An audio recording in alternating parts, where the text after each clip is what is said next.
Nagsimula ka kahapon gamit ang powerful steps. Pero ito na ang next boss fight. Paano ba itutuloy? Kahit sinong successful ang tanungin mo, iisa lang ang isasagot nila sa'yo. Consistency is the key.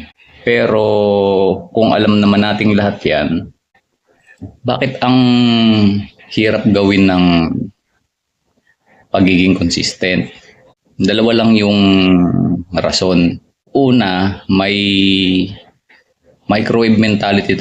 Nag-gym ka ng 3 araw, tapos nakita mo, wala pang abs, tumigil ka na.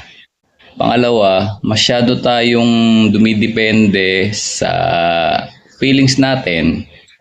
Tinatamad ako, wala ako sa mood. Kung hihintayin mo na nasa mood ka araw-araw, walang mangyayari sa buhay mo.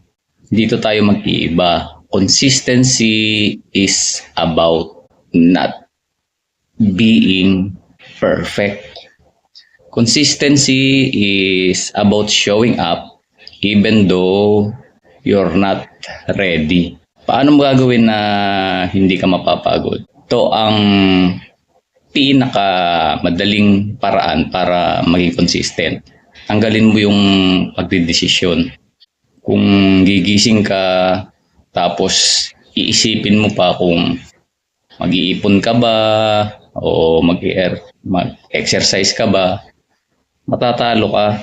Sa pera, i-automate mo pag pasok ng sweldo o benta sa negosyo, automatic transfer agad sa savings. Wala ka ng choice, hindi mo na kailangan maramdaman na gusto mong mag-ipon. Sa kalusugan naman at sa buhay, gamitin mo yung habit stacking.